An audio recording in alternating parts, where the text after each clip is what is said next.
جناب عمر ظہیر میر صاحب سے گزارش کروں گا کہ آج کے موضوع کے حوالے سے ہمارے سامنے اپنے نقطہ نظر کو پیش فرمائیں. جناب عمر ظہیر میر صاحب. بہت شکریہ پروفیسر صاحب. ماشاء اللہ آپ نے، ہمارے تمام معزز اسپیکرز نے، مہمان خصوصی نے بہت اہم باتیں کی اور کافی اہم نکات کو کور کر لیا. یہ تھوڑا سا ٹیکنیکل سبجیکٹ ہے، میں کوشش کروں گا سلیس اور آسان زبان میں کچھ اہم چیزیں سب کے گوش گزار کر دوں تاکہ ہمدرد کے اس فورم سے ہم انہیں آگے پٹ کر سکیں. ایک شعر ہے جی، مناتے ہیں ہم یہ یوم ماحولیات، ملے تاکہ ہمیں آلودگی سے نجات، نہیں ہے کوئی چیز اس سے مفر، خطر میں ہے اس سے نظام حیات. دیکھیں جی، جو ہم باتیں کر رہے ہیں اس میں ہم دو چیزیں مکس کر رہے ہیں. ایک ہماری معاشرے کا لیونگ کمیونٹی لائف سٹائل، ایک ماحولیاتی آلودگی. یہ دو الگ الگ چیزیں ہیں. ماحولیاتی آلودگی کلائمیٹ ایکشن اور کلائمیٹ چینج سے لنک ہے. اس کے اوپر UN نے SDGs دیے ہیں، سسٹینیبل ڈیولپمنٹ گول، جس کو گورنمنٹ آف پاکستان نے، ریاست پاکستان نے بھی سبسکرائب اور سائن کی ہے. 3 ریلیونٹ ہیں جو پاکستان کے اوپر بہت زیادہ اپلیکیبل ہے. SDG 13 ہے کلائمیٹ ایکشن، SDG 6 ہے کلین واٹر اینڈ سینیٹیشن، اور SDG 15 ہے لائف آن لینڈ. یہاں میں آپ کو ایک اہم بات بتا دیتا ہوں. بے شک ہمارے ملک میں پروفیسر صاحب بہت چیزیں بہتر کرنے کی ضرورت ہے، لیکن پاکستان کی آبادی دنیا کی آبادی کا 3.125% ہے، 3% سے تھوڑا زیادہ. لیکن پاکستان دنیا کی پالوشن میں 1% سے بھی کم، آدھے اور پونے کے درمیان کنٹریبیوٹ کرتا ہے. یعنی جو آبادی ہے اتنا بھی نہیں کرتا. لیکن پاکستان دنیا کے سب سے زیادہ کلائمیٹ چینج سے متاثر ہونے والے ممالک میں سے ہے، اور یہ پاکستان کی اپنی کرنی نہیں ہے. آبویسلی ہم اسے بہتر کر سکتے ہیں. یہ دنیا کی جو ماحولیاتی آلودگی ہو رہی ہے اس کا اثر پاکستان پہ آ رہا ہے.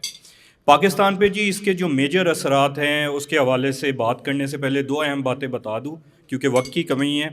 کہ Pakistan total 2 ton per person per year carbon emission کرتا ہے، جو دنیا میں کم ترین میں شامل ہے.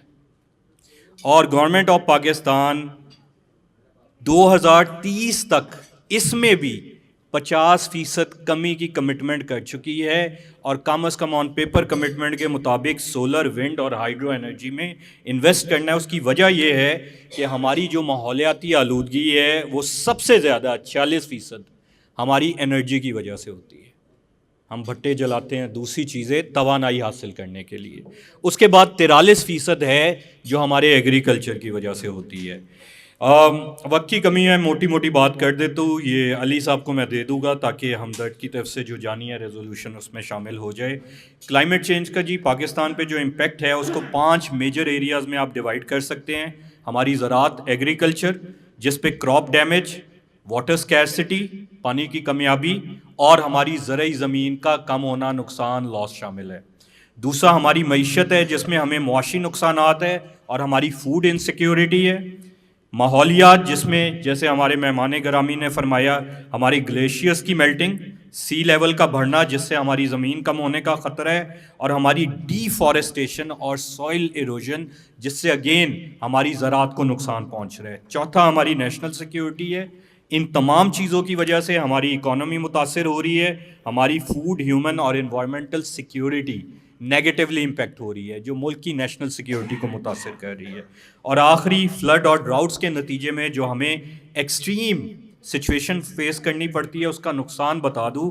ہمارے جو لاسٹ میجر فلڈ تھے اس کی جو رپورٹڈ فگر تھی 1100 شہادتیں تھی، 3.25 کروڑ سے زیادہ، 33 ملین ٹو بی پریسائز لوگ تھے جو متاثر ہوئے. 3 کروڑ 30 لاکھ متاثر ہوئے. آفیشیل فگر دے رہا ہوں. 7.5 لاکھ لوگ تھے جو ہوم لیس ہوئے. اب اس میں وہ تمام تجاویز جو ہم نے دی ہیں ان کے علاوہ یہ بھی اہم ہے کہ ریاست Pakistan UN carbon credit program کے اوپر کام کرے. یہ تو بہت اچھی بات ہے، ہم جا کے کہتے ہیں کہ ہم ڈیولپنگ ملک ہیں، ہمیں ابھی وقت دے دیں، لیکن ہم اپنا یہ کلیم ذرا اور زیادہ قوت سے اٹھائیں کہ 0.5% کے قریب پالوشن کرنے والا ملک 5ویں نمبر پہ سب سے زیادہ امپیکٹ ہے. تو جو کاربن کریڈٹ ہے اس کے مطابق کمپنسیشن آپ دیں، جو لوگ اس کو، جو ممالک اسے پھیلا رہے ہیں، تاکہ ملک میں جو اس کے انتظامات کرنے ہیں وہ ہم کر سکیں. کہنے کو اور بھی باتیں ہیں لیکن کیونکہ وقت کی کمی ہے، آپ سب کا بہت شکریہ. Over to you, sir. جی تھینک یو. جناب عمر ظہیر میر صاحب آپ کے سامنے اعداد و شمار کی روشنی میں بات کر رہے تھے. جیسے انہوں نے فرمایا کہ ہماری دنیا میں آبادی جو ہے وہ پاکستان کی 3.1% کے لگ بھگ ہے, اور ہمارا حصہ جو ہے صرف 1% کے وجوہات آپ کو معلوم ہے, انڈسٹریل اور دوسری, اور جس طرح سے ویسٹیج دنیا میں چل رہا ہے, تو یہ اس کے اثرات ہیں.